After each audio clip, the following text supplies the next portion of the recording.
Story 1. One night in early winter, I was driving back home from visiting my parents, who live a few towns over.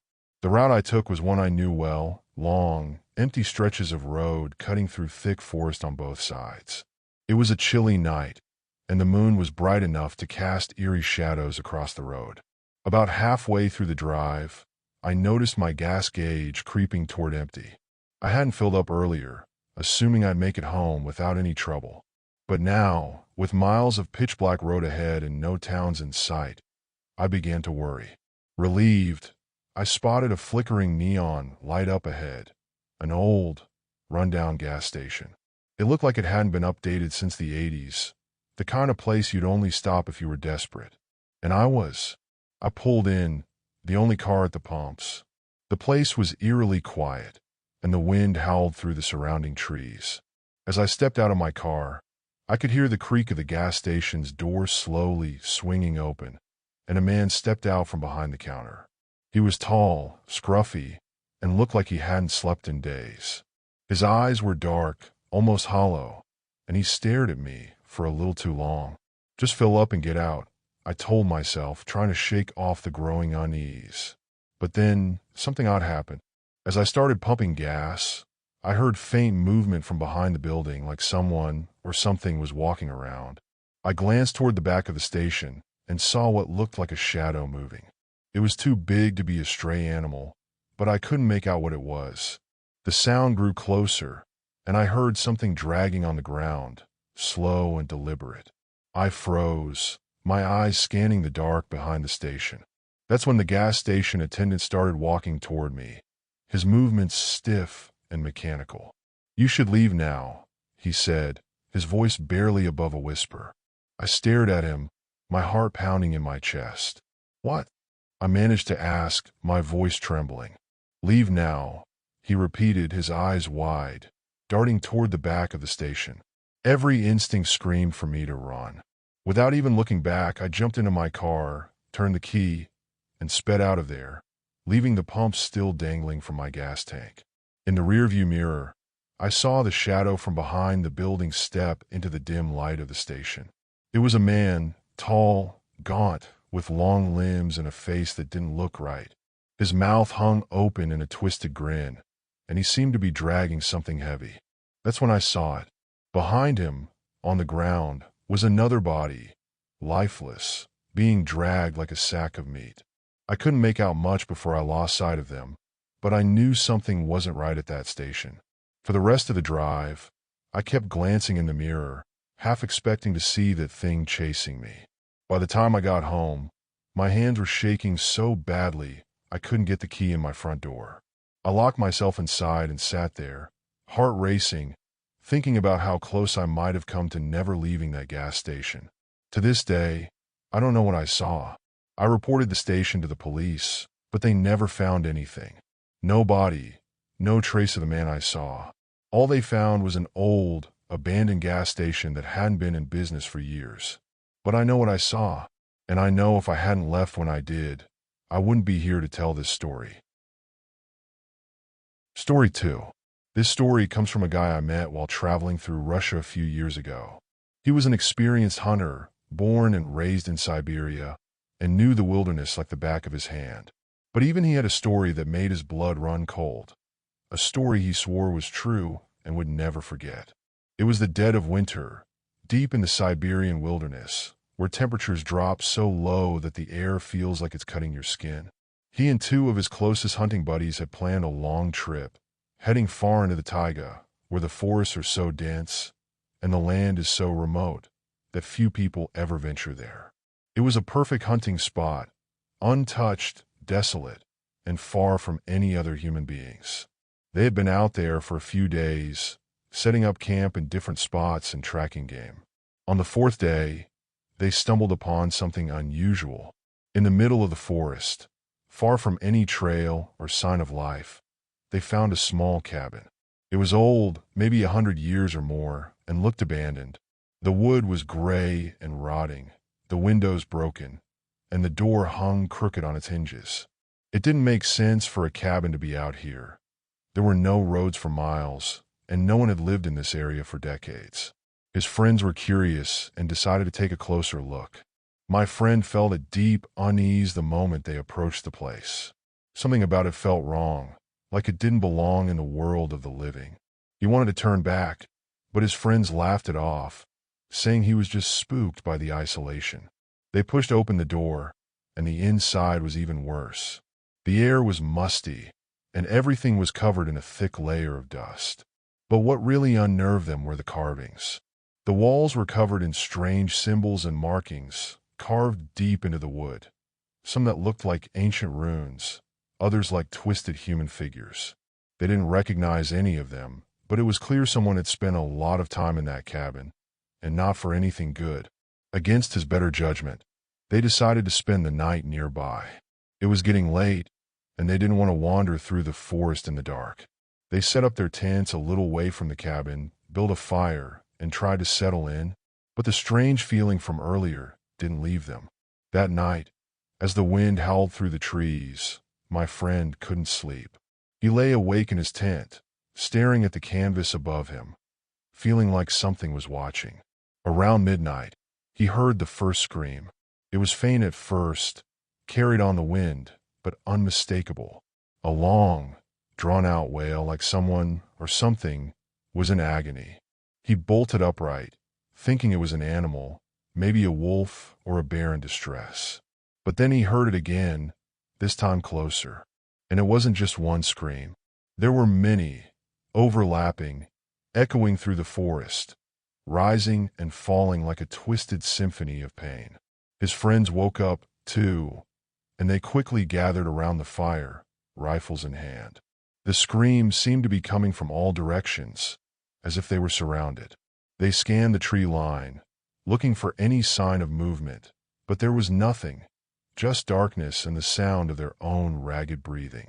Then, from the direction of the cabin, they heard something else, a low, rhythmic thumping, like something heavy was being pounded into the earth. It started slow, then grew faster, more intense. The ground beneath their feet seemed to vibrate with each thud, and the screams only grew louder, more desperate. One of his friends lost it. He grabbed his gear and started running, shouting that they had to leave, that they weren't alone in these woods. My friend tried to stop him, but the guy was terrified, already sprinting toward the tree line. As soon as he disappeared into the darkness, the screaming stopped. The forest fell into an unnatural silence. No wind, no rustling leaves, nothing.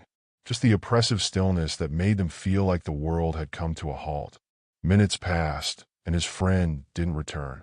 They called out for him, but there was no answer. Just that eerie, thick silence hanging in the air. Then, from the direction where he'd run, they heard it again, that same rhythmic thumping, now much louder, like it was coming right toward them. They didn't wait any longer.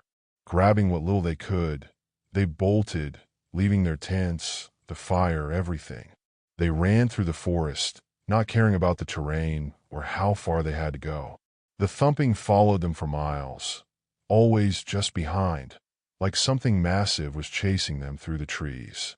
But no matter how much they looked back, they saw nothing, just the endless stretch of dark forest and the cold, biting air. It wasn't until they reached the outskirts of the nearest village, hours later, that the sound finally stopped. Exhausted and terrified, they collapsed at the first house they found, barely able to explain what had happened.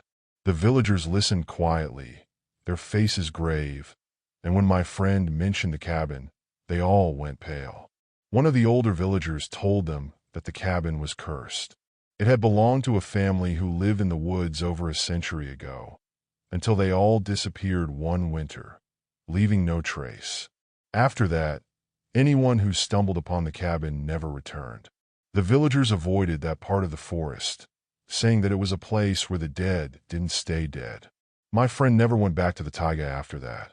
He said whatever was in those woods wasn't human, and whatever they awakened in that cabin was still out there, waiting for the next unlucky soul to wander too close. Story 3. This happened a few years ago, during a solo road trip I took through the rural Midwest. I wanted some time away from the city, and figured a drive across quiet, isolated towns would clear my head. It was late in the fall, and the weather had started to turn cold, with misty mornings and early sunsets that made everything feel desolate. One evening, as the sun began to dip below the horizon, I found myself driving through an area with no cell service. I wasn't too worried. This part of the country often had large stretches with no signal. I had a paper map in the car and enough gas to keep going, so I wasn't in a rush. I planned to reach a small town by nightfall, but I'd underestimated how quickly it would get dark. The road narrowed, and soon enough, I realized I hadn't seen another car for miles. The last town I'd passed through was a ghost town, practically abandoned, with a few old houses and a general store that looked like it hadn't been open in years. That eerie silence settled in, the kind that makes you feel like something's watching from the shadows. Then, out of nowhere, my car started sputtering.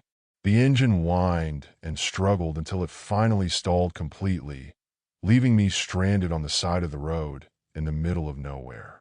The sun had set fully now, and the darkness seemed almost too thick, swallowing the car in its grasp. My heart started to race. I got out, hoping the engine would miraculously fix itself. But as I stood by the hood, I heard something faint, rustling in the trees. At first, I thought it was just the wind, but the sound grew louder, closer, like something or someone was moving through the woods beside the road. I whipped my head toward the noise. Nothing. Just thick forest, shadows, and that unsettling quiet. Come on, it's probably just an animal, I thought. But then I heard a low, guttural breathing, and my blood turned cold. It was too heavy, too deliberate to be an animal. I fumbled with my phone, praying for a signal, but still, nothing. The silence pressed down on me, the only sound now that strange, slow breathing from the trees. I jumped back into the car, locking the doors, feeling a sudden wave of panic. That's when I saw them, figures moving through the trees, barely visible but there.